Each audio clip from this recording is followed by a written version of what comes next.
Welcome to the Steelers by the Lake podcast. My name is James, joined once again on this Victory Monday by my co-host, Cody. Cody, how you doing today? I am doing fantastic. We won. It should have been a blowout in my opinion, and it wasn't. That's a little frustrating, but you know what? A dub's a dub at the end of the day. I wish we would have done what the Dallas Cowboys did last night and put 33 up in the fourth unanswered, because that was ridiculous. I don't know if you saw that. Did you see that, James? I saw that it happened. I didn't see any highlights or anything. I didn't see any highlights either. I saw the stat line. I was like, oof. It's never a good thing when your team comes down in victory formation when you're down like 30 points. Yeah, so, always a bad sign. Yeah, but we won. Hey, just a little bit of housekeeping before we get too far into the show. Cody started a new job, and because of it, our schedule is a little bit more clear than it was in the past. So we're going to try our best to get you guys Monday and Friday shows every week, as long as the Steelers are still going on here. So if they get into the playoffs, we're going to try to do it then as well. The only exception being there's a Friday we may not record due to contusion to Cody's birth certificate. Exactly. The big dirty 30, baby. The big dirty 30. December 16th. So coming up here in 2 short weeks, a little under 2 weeks, we more than likely will not be recording, but there's a chance we still do. My plans are not solidified yet, so we will wait and see what's happening there. Well, we'll let you know beforehand whether we end up going to go do like a Thursday show instead or a Saturday show instead or something. We'll make sure we get something out to you guys, but just trying to get a little more regular so it's a little more predictable for you folks. As it's getting a little more exciting in this season, man. Pittsburgh won 3 of the last 4 now since the break, since they had the bye week. In that stretch, Kenny Pickett has 0 interceptions, and he broke the 2 record. Touchdown passes. He broke the record for most either pass attempts or completions. I can't remember which one, by a Steelers rookie quarterback without an interception. That's fantastic. Yeah.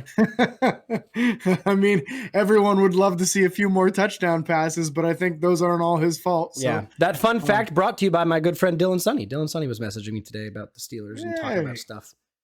Good Dylan. Friend of the podcast. He loves to listen to all the episodes. So big shout out to him. Appreciate you very much, Dylan. Absolutely. With that being said, I want to say something a little bit. James and I didn't talk about this yet, but I want to mention it. You guys, please, we failed in this aspect.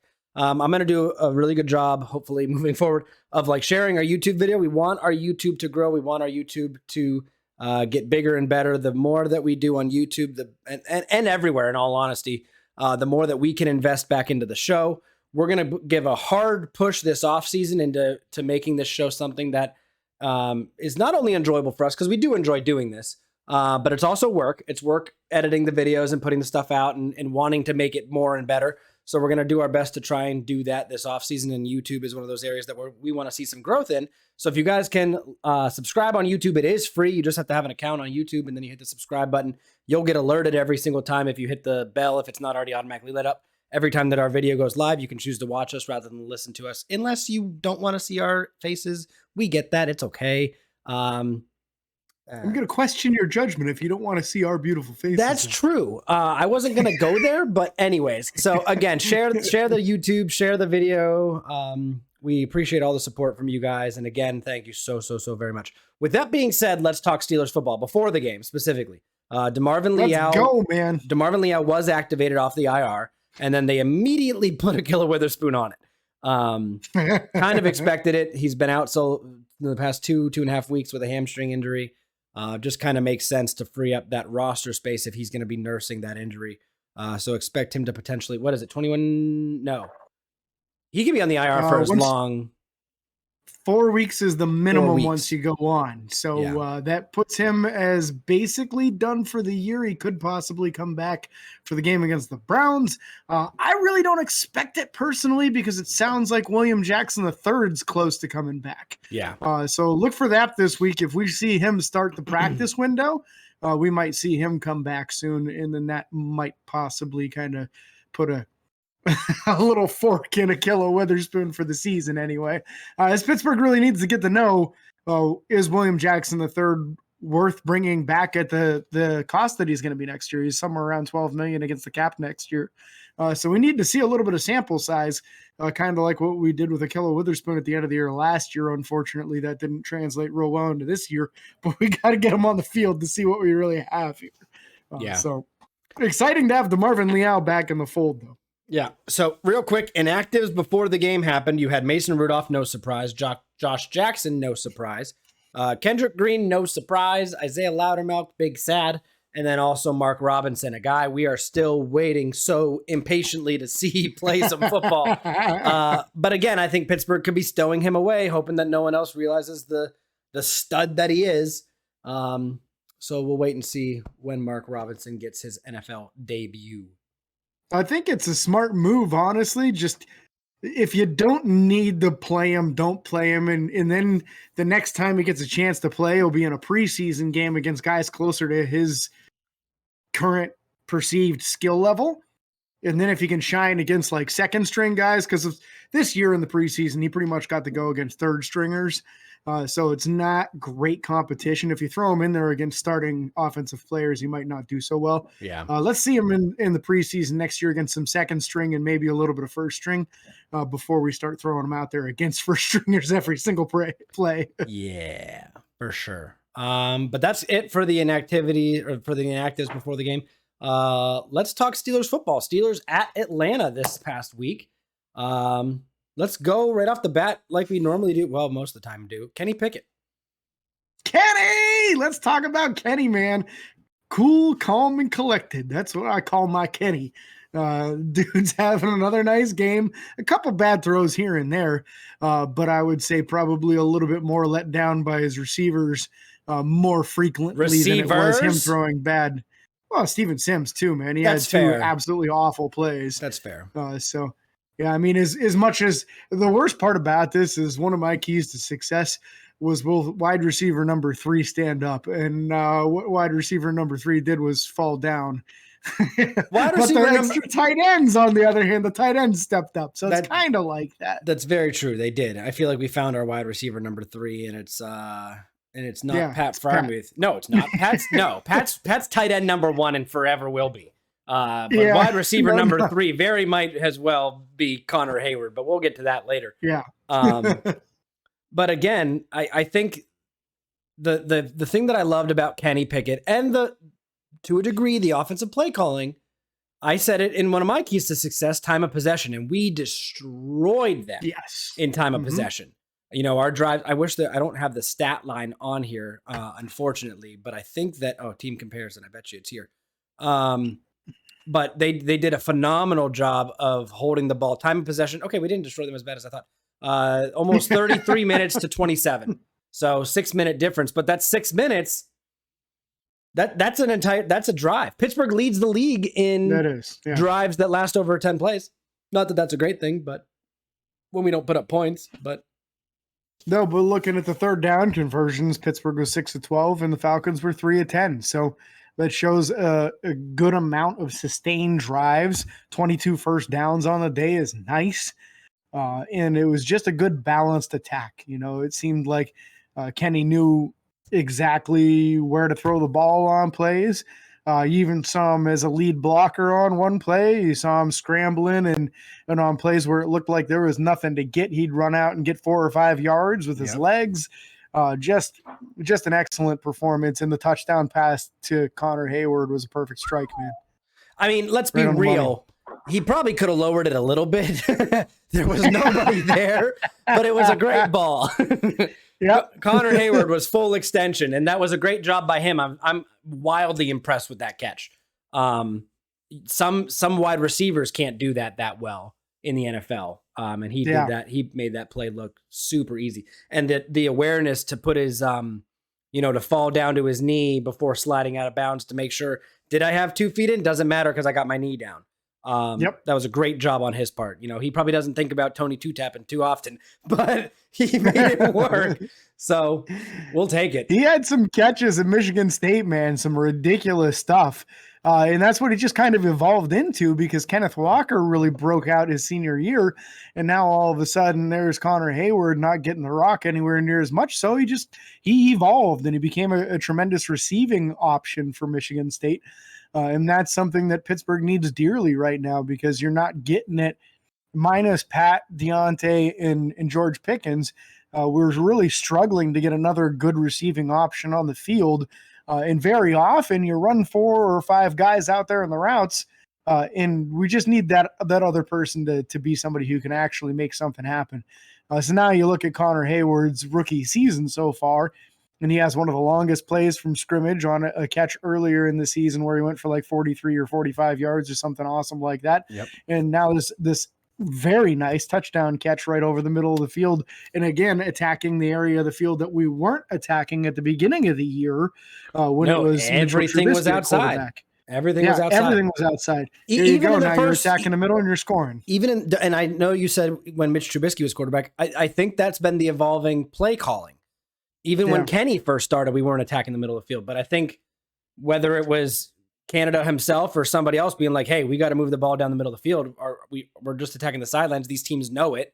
That evolution of our offense has been phenomenal, and Kenny is orchestrating it very, very, very well. So I would say a little bit of that is some of that's probably Kenny's confidence too. As he gets more confident, 1,000%. He's better at reading a defense, and he knows where those holes are going to be and those little crevices where he can squeeze a football to complete a pass over the middle of the field. He's not. That's just a terrifying thing for a quarterback, throwing it over the middle of the field. There's so many things that can go wrong. A defensive lineman get a hand up, a linebacker get a hand up, a safety come in and clean up your receiver and the ball pops up. There's so many scenarios that can go wrong that these quarterbacks just kind of get in their own heads and they get scared of it. So it's nice seeing him being aggressive and going after it.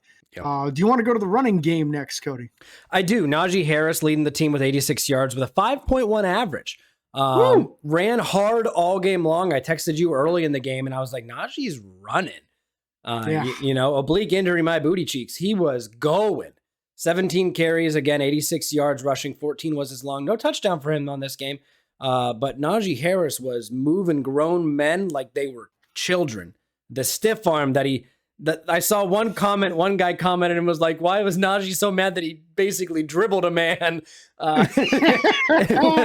It was great. So Najee was running hard. Benny Snell came in and averaged 4 yards a carry on 6 carries for 24. Steven Sims rushed for 19 yards on 3 carries. One of those was a lead block, I think, but that was the lead block by Kenny. Kenny ran 7 times for 14 yards. That was, again, you don't want to see that, but when he didn't have any other options, he took off and got some yards. Jalen Warren, 1 for 5 yards, which is fine by me. Derek Watt, 1 for 4 on that 3rd down conversion early in the game. We take that. And I was very impressed by that play. Still perfect on the year. Derek Watt, 5 for 5 in getting first downs. That was a great play call, in my opinion. That was arguably one of the best play calls I've seen all year, and we got 4 yards out of it. So I love how he runs behind his pads, man. When he lowers his shoulders, he looks like Mike Allstott running the ball, man. Just Tampa Bay Buccaneers throwback. Yeah. The bowling ball. No, the bowling ball was what they called him, right? Or was it the wrecking ball? I don't remember. Allstott, wasn't he like the A-Train? He was the A-Train, but they always talked about him like a bowling ball or a wrecking ball. I think it was a bowling ball. He was just built like one. I know. Pretty much. There's no skinny part to attack, man. Like very similar to Peyton Hillis, except Peyton Hillis' career was just much shorter. Yeah, like 1 year. Yeah. And then he made the Madden curse cover. Anyways. So yeah, the running game didn't pop off in my opinion. We still got roughly 150 yards rushing, 146 yards rushing, I think. But the plays that we ran the ball seemed to be successful, which was what you need. And it led to a fairly balanced offense, which in the end we got the win. So yeah, I'm really happy with the rushing game from this particular game.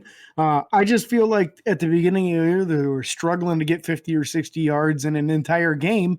And now the offensive line's just doing a great job of gelling together and really moving some bodies, creating some holes and making it happen. And when it doesn't happen, you're seeing the running backs make it happen, making people miss behind the line of scrimmage, stiff arming their face into the dirt. Like that was the best stiff arm we've seen since Vance McDonald. Like that That's was fair. an incredible stiff arm. Najee had one last year, but this one trumped that by a mile. Yeah. Najee had an angry one last year, but I don't think it trumped the Vance McDonald one. The only thing we were missing was Connor Hayward on the sideline pointing the finger. Nothing beats that reaction. You want to know one thing real quick while we're on the topic? Well, we're going to switch topics over here to receivers. And I want to talk about it. We already talked about it. Connor Hayward on the receiving touchdown. Cam Hayward, obviously the brother, their late father, I don't remember his name. The nickname. Ironhead. Yes. Played for Atlanta. And they went and visited his grave yesterday morning. And I'm very sad because, James, I even texted you. I was like, I can't wait to see Cam Hayward's reaction to his brother's first NFL touchdown. And they didn't show him. And Cam Hayward spoke about it later on. He's like, I'm happy there wasn't a camera on me because I was a wreck. And I was like, I want to see it. I want to see the emotion. Yeah, that's just a camera crew and a production crew not understanding anything.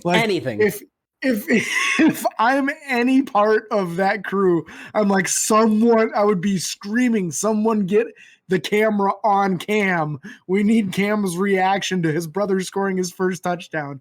And then it turns out, I don't know if you saw this or not, but Alex Kozora, Steelers Depot, put together a post showing the first ever touchdown by Craig Ironhead Hayward, Cam and Connor's father. Yeah. Was it like almost eerily identical. Similar? Oh, no. Almost identical. It was a pass. It was the right hash into the end zone. Pretty similar in yards.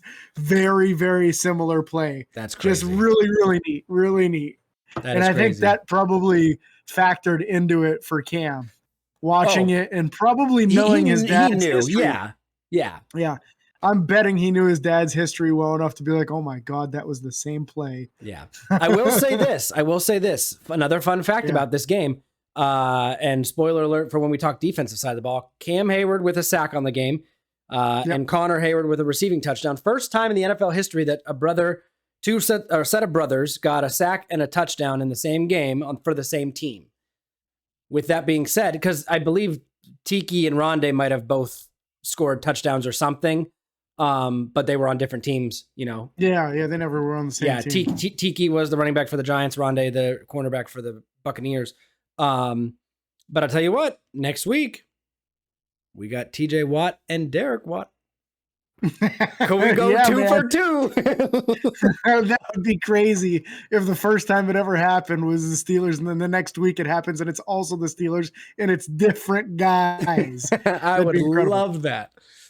So that's my next week they'll call Trey Edmonds up from the practice squad. Is he still on the practice squad? I don't even know that. No, he's not. I didn't think so. And then, Terrell's got 1 sack on the year. Why not another one? True. But with that being said, that's going to be one of my keys to success for next week is get Derek in the end zone and TJ needs a sack. That's one of my keys. I like it. But yeah, so the receivers and the tight end specifically, Pat Freiermuth led the team in receiving yards on 3 catches for 76 yards. The man was a tank, 57 yards. The 1 catch and run, stumbling down inside the 10 was a phenomenal. He should have been incredible. He almost fell like once or twice. Pat Freiermuth is a beast, and I love that he's on our team. Deontay Johnson, 5 receptions for 60 yards. That's a great stat line. That's honestly a great stat line. That's 12 yards per catch. But when you're targeted 11 times and you didn't even catch half of them, it's not a good look, especially when someone who's been outperforming you, in my opinion, all year long was only targeted 2 times for 2 yards. George Pickens. You know what? Maybe my first key to success was actually true. Maybe it did happen. The number 3 wide receiver did stand up, and his name is Deontay Johnson. yeah, because number 1 is Pickens, number 2 is Freiermuth, and number 3 is Deontay, because that's where he is right now. As much as I was incredibly impressed by Pat Freiermuth, I love the way this dude fights for extra yards. Every single catch, he's always fighting for extra yards. Even in that 57-yard play was just the epitome of who he is as a player. Even the way he never gives up. Even the one first down play he got wrecked from two different angles by two guys and held onto the ball.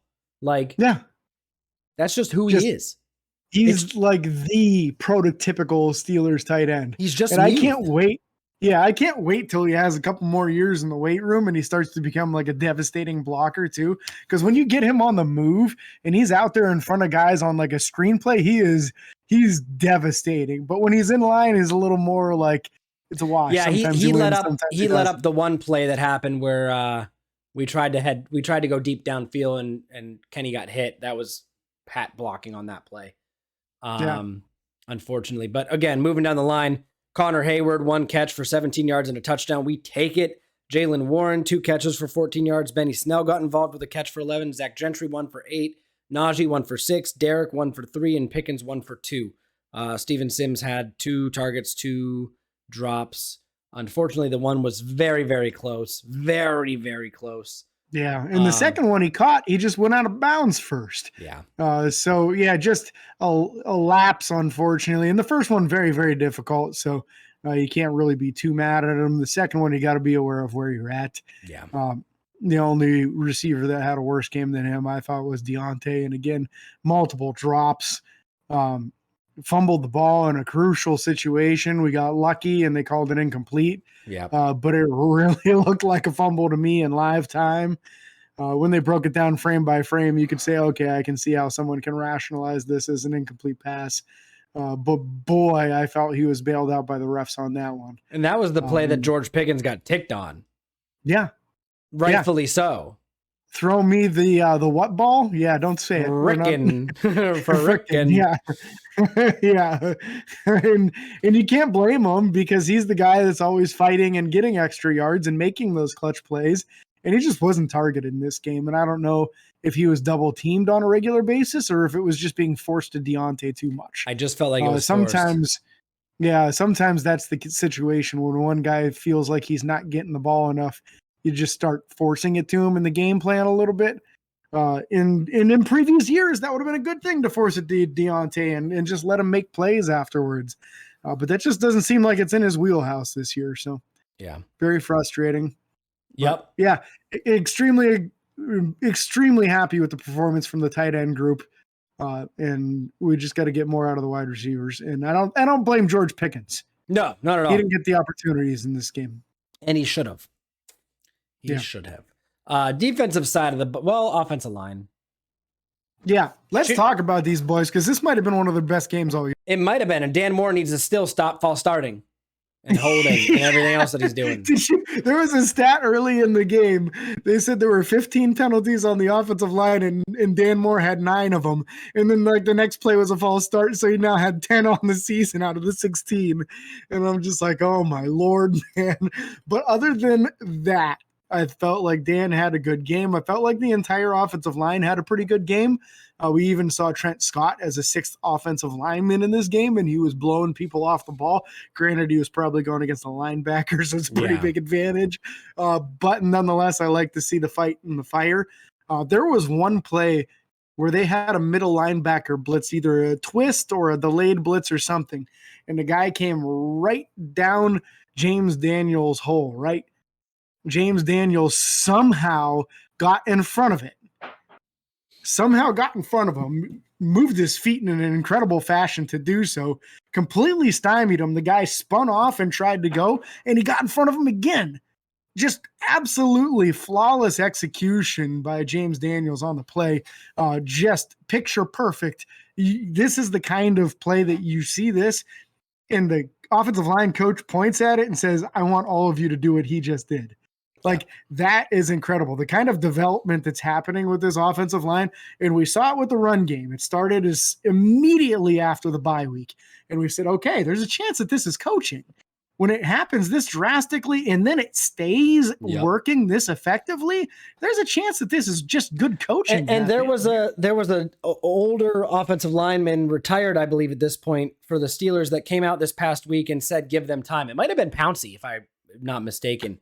Yeah, I think Pouncey, because he was on the Ben Roethlisberger podcast. Yeah, yes, and he said give them time to play together, like give them time, and you know what? we talked about it before. The bye week was a great opportunity to switch things up, and I think they have improved since then. I think everyone can admit that. And they haven't been playing pushover teams defensive line wise or defensive front. In my opinion, they're playing still very good teams, very good players. Brady Jarrett's one of the best defensive linemen in the NFL. Yeah, and we didn't allow a sack in this entire game, so I'll take that. That's fantastic. That's why I say that I think this might have been their best game of the season. I'm just real happy about the performance. No sacks, and Najee averaged 5 yards a carry. And 150 yards rushing on the group. Take it. For the same offense that was struggling to get 60 or 70 yards at the beginning of the year. So I give this to both. I give it to both the offensive line and the play calling. I'll give it to both. Yeah, I'll give it to both. But this defensive front on the other side, I'd like to see more pressure from in the past game. We only had one sack. It came from Cam Hayward. And he almost had two. He almost had two. Very close to having two. The one thing that I want to talk about specifically, and then I'll let you talk about anything on the defensive front you want to. The only thing I want to talk about is obviously the Cameron Hayward sack, which was great. Larry Ogunjobi blew up a run play. My gosh. Yeah, that poor center. He's got a family. I looked at that and I was like, Montrevious Adams did it again. I was like, that's not Montrevious Adams. That's Larry Ogunjobi. Those arms are too big to be Montrevious. That was Larry did that. Yeah, just got into that poor center's chest and drove him all the way home. Just an excellent. It was like the backward blindside. It was like that scene from the Blind Side where freaking what's his? Oh, I can't remember his name now. It's been so long. Oh, geez. Mike. Michael. I don't remember. He played for the Ravens. That's all I remember. Yeah. Michael something.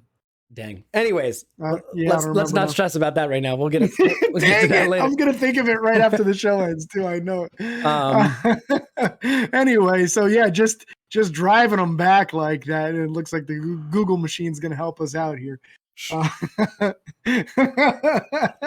Michael Orr. There it is. Oher. Yeah. Yeah. So very, very similar in how he got into his pads and drove him back like that. We need some consistency out of this defensive line. I feel like you had that play. You had a few plays where Cam Hayward had some real nice pressure on the quarterback and got a sack, and he had some run stops that were real nice. And then there were big gaps where the defensive line just looked like they weren't even on the field, especially in that third quarter when the rushing attack was really effective for the Falcons. The defensive line and I'm going to say at the middle linebacker room, somebody's got to step up. Like these middle linebackers are not stopping the run in any way, and they're not getting interceptions. And it's making me think more and more that this is a position that they really need to consider addressing highly in the offseason again. Middle linebackers historically have led the league in tackles, and most middle linebackers lead their respective teams in tackles. Most of the time. Occasionally a strong safety will step up in there. Occasionally, Minka did the 1 year. Minka did the 1 year. You had a free safety for crying out loud. Yeah, you had your combined middle linebacker tackles in this game was 15, which isn't bad, but that's 3 guys.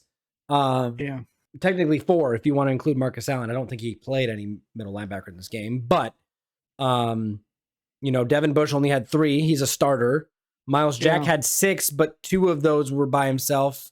4 of those were assisted tackles. And then Robert Spillane only had 1. I'd like to see more out of these guys. Yeah. Yeah. And you got to wonder if this is a little bit of, Miles Jack has been showing up on the injury report the last few weeks and being limited in practice or not participating early. And then by the end of the week, he practices in full. So you got to wonder if some of it, for him at least, is due to a knee that's just lingering that probably needs a cleanup surgery, but they know if they do it, then he's going to be down at least 2 or 3 weeks and they can't really afford that. Yeah. So I feel like Miles is probably just kind of playing through an injury right now. So I'm not really 100% mad at him. But Devin Bush and Robert Spillane, we got to start seeing something, guys. We got to get something. Both of you are free agents and you're unrestricted at the end of the year. And if you don't do something, Pittsburgh is going to let both of you walk. You're not wrong. Yeah. So I want to see more from that room. It was a quiet day for the outside linebackers as well. TJ apparently is playing pretty banged up right now. So I'll be happy to see when he is fully healthy again. Alex Highsmith, a quiet day, just one tackle.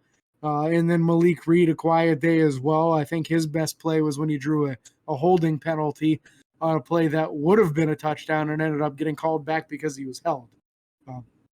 So just a quiet day for the linebacker room in general, outside and inside. And if Pittsburgh's going to continue with a winning streak here, going to need a little bit louder performance from these guys. Yeah. With that being said, let's look. I don't have anything else to say about the outside linebackers, just to be clear. No. The secondary wise, I wasn't impressed. I felt like they played fairly good early in the game. The first half was very good for our secondary. Cam Sutton was breaking up some plays. Yeah, a couple breakups. Yeah, being in the right position at the right time. All that stuff happened. The one pass breakup by Cam Sutton was very good. And then after that, the second half, we just kept getting not torched, but just, Marcus Mariota was finding holes left and right. It felt like they were playing like soft off coverage, just trying not to give up the big play. And because of it, they were getting paper cuts left and right, death by paper cut instead of the big slash to the jugular. So it's tough. And you feel like that is a little bit just probably the defensive coaches understanding that the talent level of our corners is not elite. Yep. And if you ask them to do too much, they're probably going to get burned. But as much as it's frustrating to not see like a bunch of big plays coming out of the corner room, boy, is it nice to see the game on the line. You got the first play of a drive that could be the one, and here it is. Minkah picks it off. And not only did he read it like a book and pick it off, he had the common sense, the brains, the intelligence, and the personal sacrifice, because he could have easily taken that in for a touchdown, and it makes his numbers look better and his career numbers better and maybe a better chance for a Pro Bowl appearance or a Hall of Fame at the end of his career or whatever. Yep. But he did the right thing. He went out of bounds, and because of it, all Pittsburgh had to do was kneel the ball one time, and the game was over. Yep. There's a chance. If you score that touchdown, get the extra point, you're up by 10. What if they get like some fluke play and score, and there's time, they get an onside kick, they could tie the game. James, guess what? Yeah. We're not the Browns. Oh. That's a Browns move, Mr. Nick Chubb. Last year, running into the end zone for a touchdown, wound up losing the game. Yeah.